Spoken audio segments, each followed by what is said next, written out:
Boa tarde para você, está no ar o Boletim Legislativo, quinta-feira, 11 de setembro de 2025. Vamos juntos com muita informação de São José e da Câmara Municipal?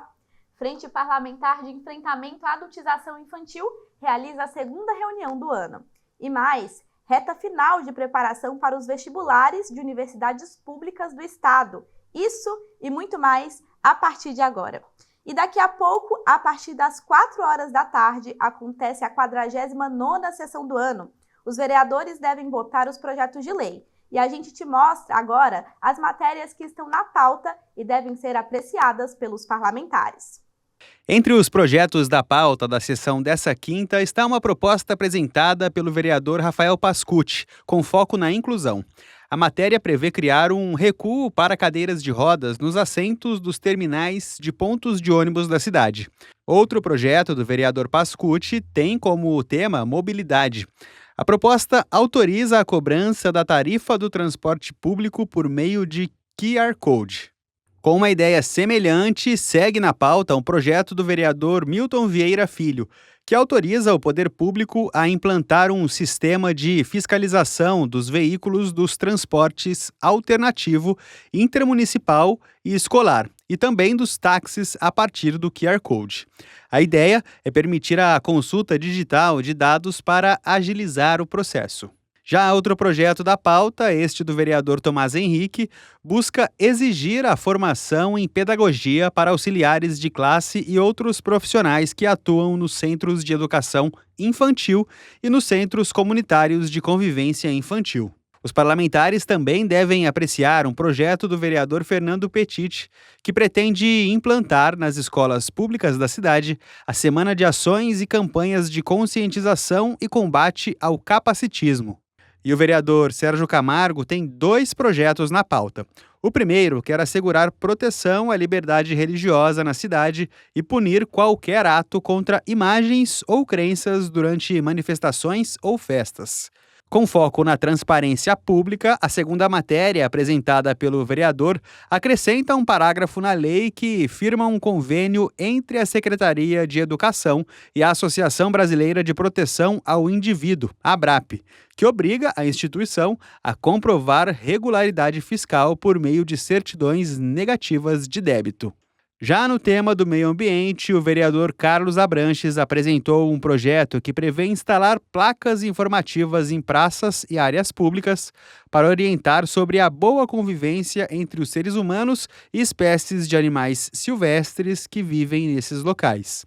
Ainda sobre meio ambiente, um projeto da pauta do vereador Rogério da Acazem quer instituir na cidade um projeto de descarte sustentável para resíduos de motorhomes, carros que também possuem espaços como quarto, cozinha e banheiro. A meta é estabelecer diretrizes para o descarte de lixo das famílias que moram nos veículos e também pontos específicos de descarte em São José.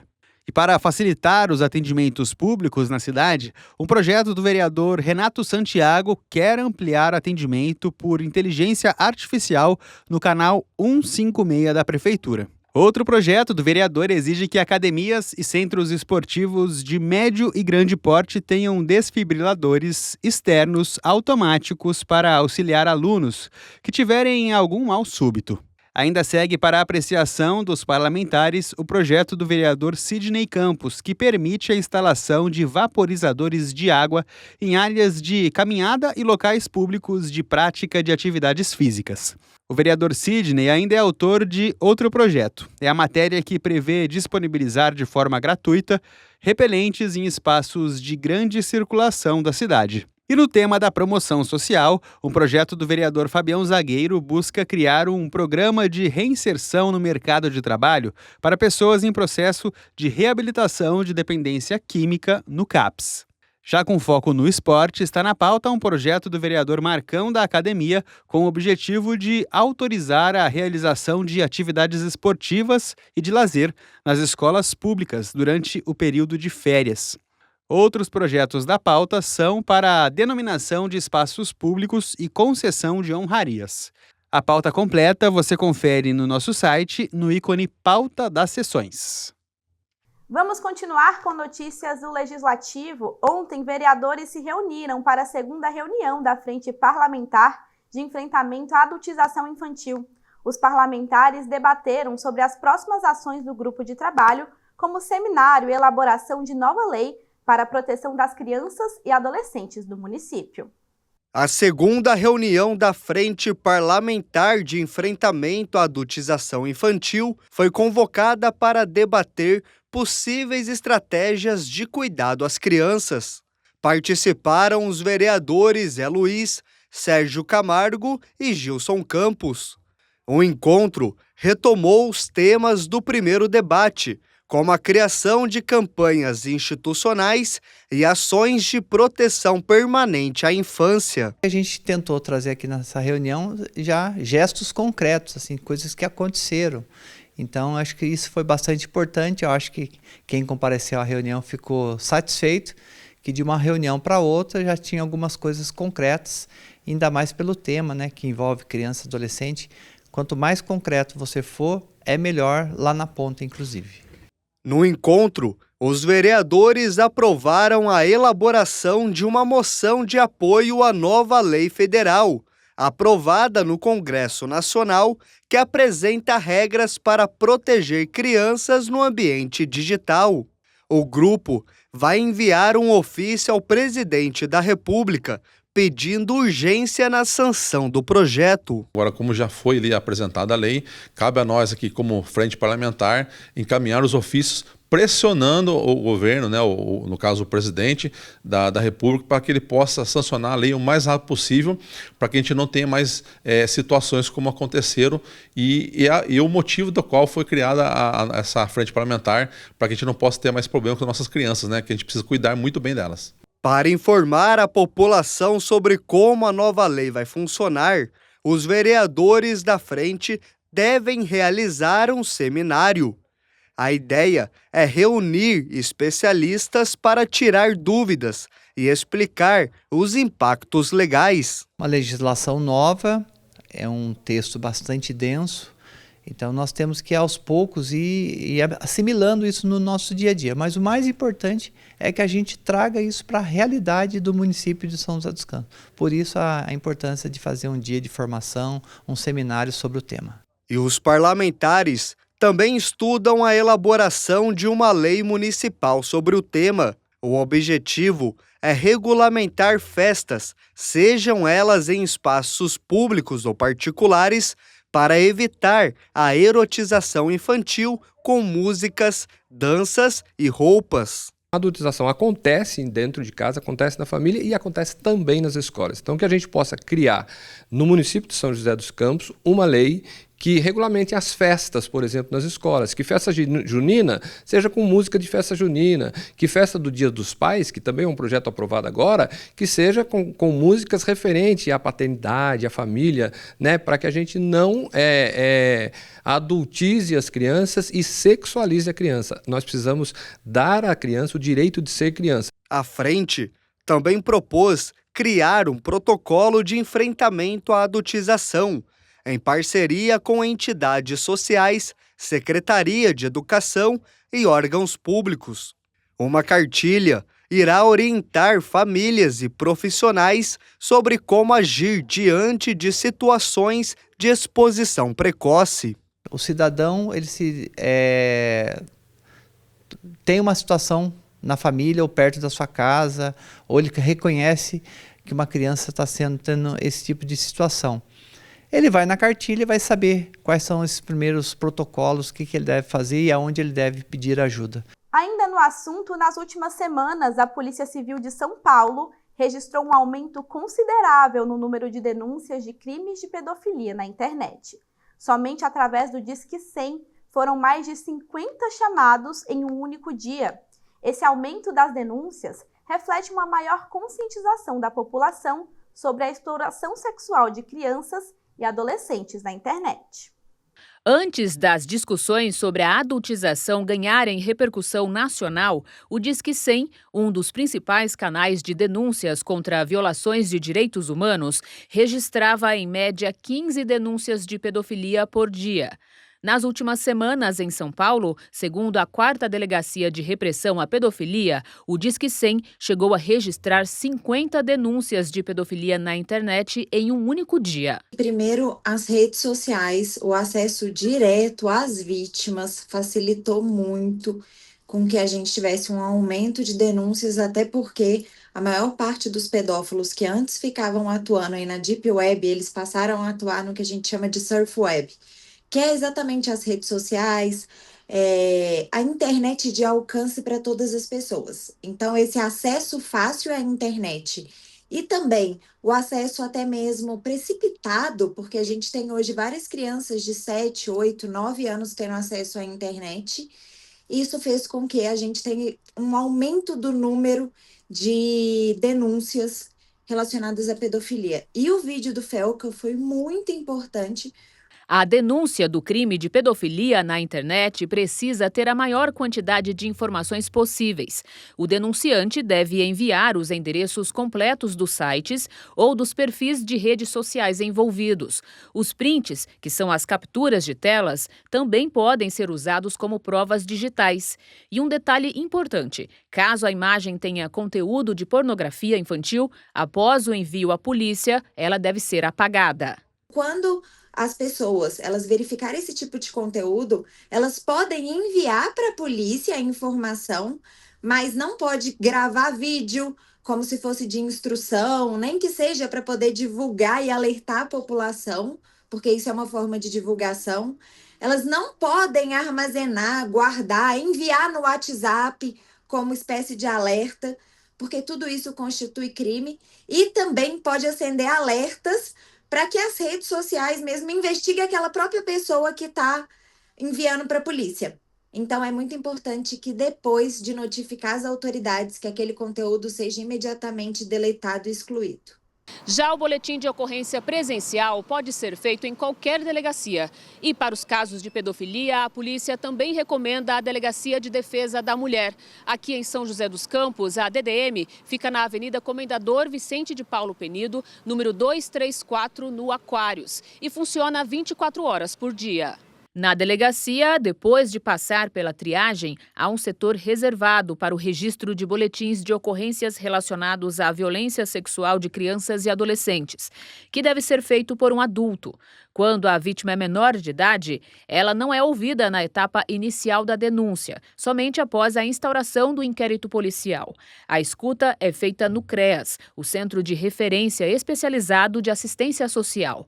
Quem passa por uma situação de exploração sexual pode desenvolver traumas ao longo da vida. Esta psicóloga explica que o caminho da recuperação de uma vítima começa na escuta. É ouvi-la e acreditar. Porque esse é um dos pontos que mais acontecem do adulto muitas vezes desacreditar. Supondo que essa criança traz um relato que às vezes foi, por exemplo, sei lá, o padrinho. E aí os pais podem vir a fazer um enfrentamento com o padrinho, que é uma pessoa que de confiança, naturalmente. E aí esse adulto fala, não foi isso, não foi bem assim. E os pais abafam ou deixam para lá. A tendência é esse trauma ser instaurado e essa criança vir a ter muitos problemas muito sérios ao longo da vida. O aumento das denúncias reflete maior conscientização da população sobre o que caracteriza a pedofilia na internet, que é a produção, publicação, comercialização e o armazenamento de pornografia infantil em páginas da web, e-mails, chats e grupos privados, além do uso da internet para aliciar crianças ou adolescentes. A psicóloga lembra que a prevenção e a atenção dos pais são primordiais para evitar situações de violência, seja no ambiente digital ou presencial. Essa é a responsabilidade do adulto, sempre orientar e preservar essa criança/adolescente. Se, por exemplo, vai para a casa de um amiguinho, tenha muita certeza e confiança das pessoas que estão lá. A gente muitas vezes não tem certeza absoluta. Dormir fora é um lugar, uma situação que vale a pena refletir se realmente é necessário. Na Câmara Municipal, para a discussão de políticas públicas de combate aos crimes de exploração sexual de crianças e adolescentes, foi criada a Frente Parlamentar de Combate à Pedofilia, Erotização Infantil e Violência Doméstica. Nós iniciamos aqui um trabalho de conscientização dos pais, da comunidade, da igreja, né, que todos os entes possam participar nesse processo de conscientização. Como o pai e a mãe pode auxiliar dentro de casa o seu filho e a sua filha na utilização desses equipamentos eletrônicos, né, que é a porta de entrada para esses criminosos. Primeiro, nós temos que orientar todos os adolescentes que pedofilia é crime, né? Na medida em que você divulga que é crime e orienta, as medidas devem ser tomadas. O Conselho Tutelar está aí, a Justiça está aí. Em caso de pedofilia, é fazer cumprir a lei e ter prisão. O próximo passo da Frente Parlamentar é a realização de audiências públicas na cidade, com foco em ações educativas e conscientização. Nós ficamos combinado, OAB, Conselho Tutelar, algumas entidades de classe que fazem esse trabalho de combate à pedofilia e erotização infantil, de nós irmos até as pessoas. Então nós vamos, a partir de agora, fazer essas audiências públicas, esses encontros da Frente Parlamentar, no bairro, no centro comunitário, na igreja, na escola, na garagem de uma casa que está aberta a discutir esse tema. Então nós vamos a campo, nós vamos às ruas levar essas informações. Vamos falar de outro assunto agora. Estudantes estão na reta final de preparação para os vestibulares do fim de ano e nessa fase o nervosismo começa a tomar conta, né? Por isso é preciso ter preparo emocional para a pressão em ser aprovado não gerar ansiedade e atrapalhar na hora da prova. Além disso, focar em estratégias de como estudar nessa última etapa é primordial. Esses corredores carregam os registros de sonhos que se tornaram realidade. Cada mão representa um aluno que foi aprovado nos vestibulares mais concorridos do país. E essa mão é da Hannah. Com 18 anos, hoje é universitária do curso de Química da USP em Ribeirão Preto. Sou a Vitória e quando eu não pensava nem um pouquinho que eu ia passar na USP. É uma coisa que a gente vê muito longe da gente, né? Eu nunca cresci com essa questão de, nossa, eu vou entrar na USP, eu vou entrar no... Isso não estava nem na minha cabeça. Eu pensava em outra federal, pensava em estudar mais um ano para conseguir entrar na minha federal. Foi uma grande surpresa, mas também isso só prova como a gente se esforçando e tendo acesso a um cursinho bom como esse, sem se esforçar bastante, isso é uma coisa que é possível de se conseguir. Mas para conseguir uma vaga na universidade, o preparo foi grande. A Hannah seguiu uma rotina de estudos bem definida. Fazia ensino médio com técnico, então eu tive que lidar com o meu técnico, que era integral, TCC. Então eram muitas coisas, então eu fazia o que dava. Eu tentava, às vezes, chegar um pouquinho antes aqui, às vezes pegar um plantão de coisas que eu tinha mais dificuldade. Então eu logo vi, como eu queria fazer a FUVEST, eu vi as matérias da segunda fase e o que eu podia aprender mais sobre elas, que seriam mais importantes para mim depois. Aí eu foquei bastante nelas. Então, no final de semana, eu estudava o que eu conseguia. E pensando no futuro, quem também tem se dedicado nos estudos para buscar uma vaga no curso de História é a Joyce. Será a segunda vez que vai prestar vestibular e para essa nova tentativa, ela acredita estar mais preparada. Olha, agora que está mais próximo dos vestibulares, bate um nervosismo. Acho que todo mundo que estuda aqui no CAGE sente isso. Para mim, eu estou tentando levar mais numa boa, estou fazendo a terapia aqui no CAGE mesmo, então eles fornecem esse apoio para a gente. E estou tentando focar o máximo possível nos simulados, nas provas mesmo, para ter uma noção ali das questões. Mas a pressão para ser aprovado pode gerar mais ansiedade. Para evitar o nervosismo na hora da prova, o Ivan, que é professor de física e também é universitário do ITA, tem uma dica. É preciso entender que esse sentimento é normal e afeta a todos os alunos. Aceitar a ansiedade também é uma forma de superá-la. Estudar, obviamente, é a melhor coisa que você pode fazer, porque na hora da prova você vai estar tão tranquilo quanto mais você tiver estudado.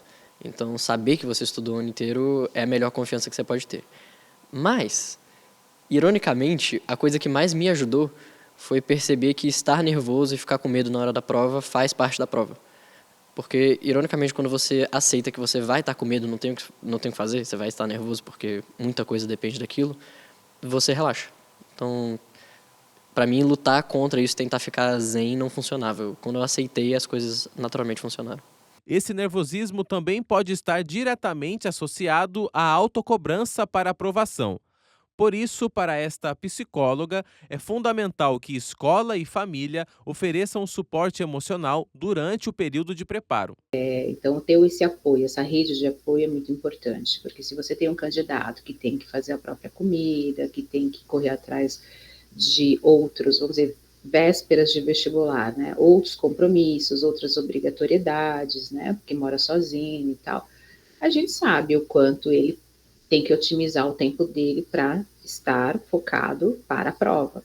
E aí ele tem toda essa questão mesmo de que ele tem que cumprir com outras tarefas. Então a rede de apoio ela é muito importante porque gera um conforto e dá mais tempo e foco para o candidato. Mas além do preparo emocional, também é preciso focar em estratégias de como estudar. Para o diretor de ensino do CASD, com a proximidade das provas do Enem e de outros vestibulares, agora é o momento de estabelecer uma rotina de estudos bem definida e dar atenção nas matérias em que o aluno tem mais dificuldade. Um cronograma é muito importante, então saber o que você vai estudar cada dia é uma coisa que ajuda bastante, porque muitas vezes você se perde ao longo da semana, sem esse planejamento. Muitas vezes você acaba tendendo a estudar aquilo que você gosta mais, né? Por mais que você se conheça, claro que você vai querer estudar aquilo que você gosta, que você tem mais facilidade. Aquilo que você é ruim, dói um pouco admitir isso, né? Então, ter esse cronograma e seguir à risca, ele é muito importante assim, para você alcançar um bom nível de estudo. Como nem todos conseguem frequentar um cursinho preparatório e acabam estudando por conta própria, uma ferramenta que pode auxiliar é o programa EduCasD, aqui da TV Câmara, com estreias todas as quintas-feiras, às 8 horas da manhã. Na playlist do programa, no nosso canal do YouTube, ainda é possível acessar todo o conteúdo das aulas de matemática, filosofia e sociologia. Existe desde 2018, que é uma parceria muito legal, no qual a gente fornece toda a preparação básica do ensino médio de forma gratuita. Essa dica do EduCasD é bem legal, né? Na playlist do programa, no nosso canal do YouTube, @TV Câmara SJC, tem muito conteúdo para revisar nessa reta final. Desejo boa sorte a todos os alunos que se prepararam para prestar o vestibular. Agora é estudar e respirar fundo. E falando em vestibular, ainda tem algumas universidades públicas do estado com inscrições abertas, viu? A USP e a Unesp já iniciaram o processo seletivo e as FATECs vão abrir as inscrições em breve. Então, se você tem interesse em estudar em algumas dessas faculdades, fica de olho nas informações. A repórter Ana Vitória Caxias já está aqui e é ela quem traz mais detalhes para a gente. Boa tarde, Ana.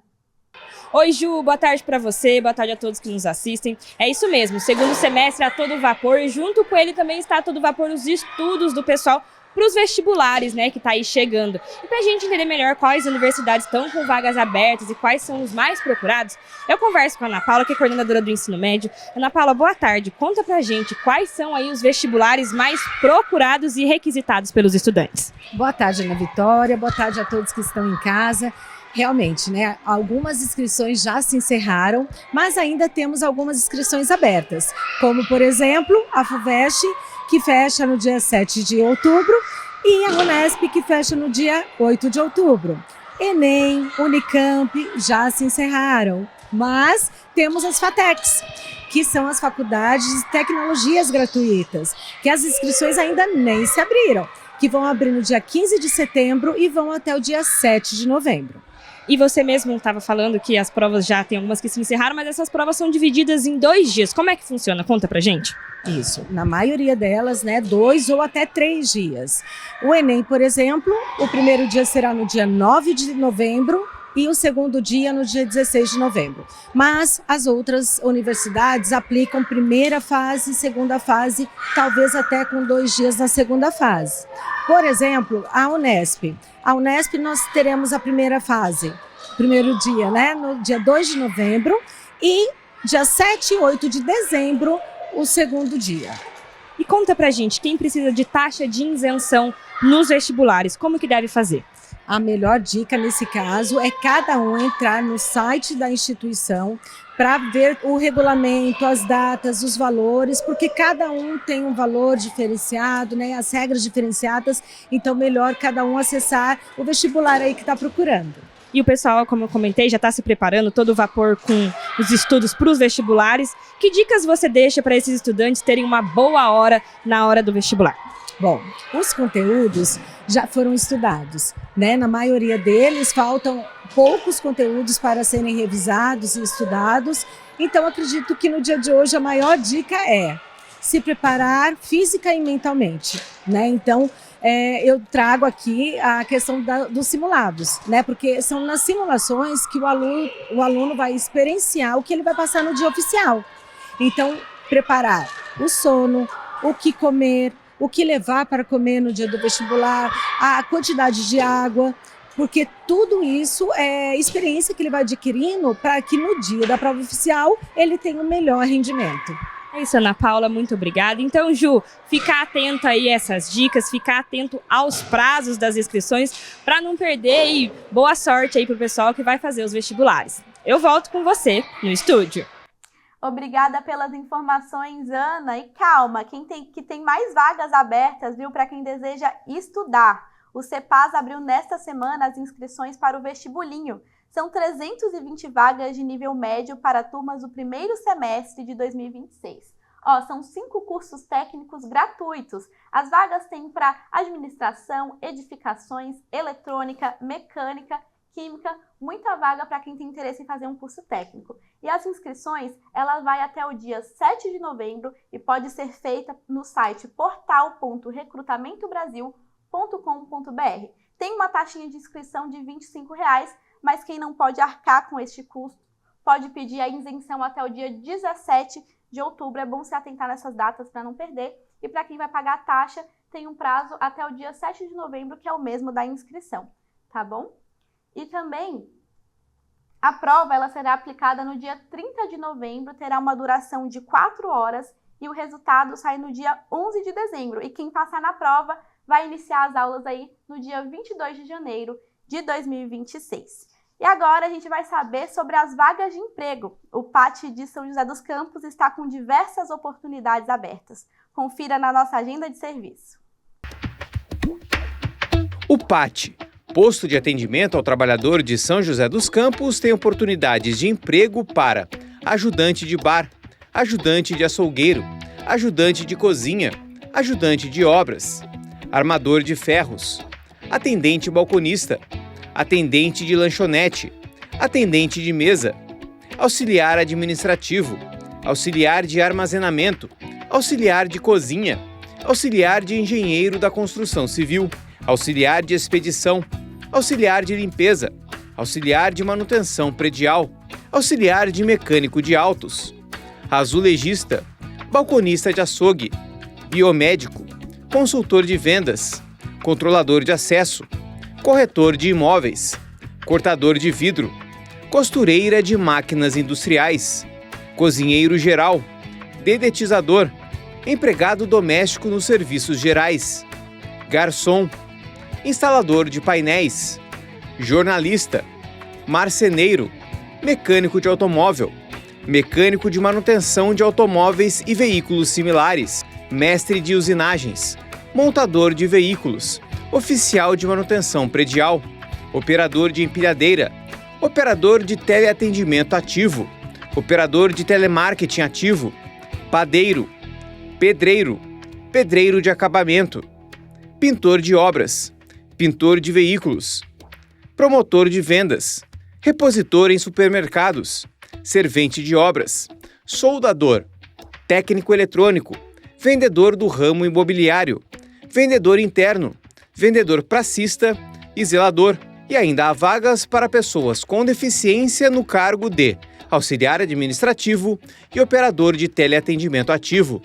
Para se candidatar é fácil, é só comparecer ao PAT levando RG, CPF, carteira de trabalho e o cartão cidadão. O PAT fica na Praça Afonso Pena, número 175, no centro. Hora da previsão do tempo. O fim de semana está chegando. Será que o calor deve continuar? Vamos ver. A tarde desta quinta-feira se mantém ensolarada, com chances de névoa fraca pela noite. Não há chances de chuva. A máxima é de 30, a mínima de 14 graus.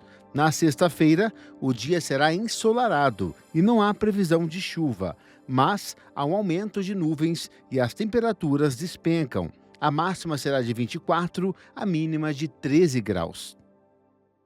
E assim encerramos o programa de hoje. Obrigada pela sua companhia. E não esquece que daqui a pouco tem sessão a partir das 4 horas da tarde.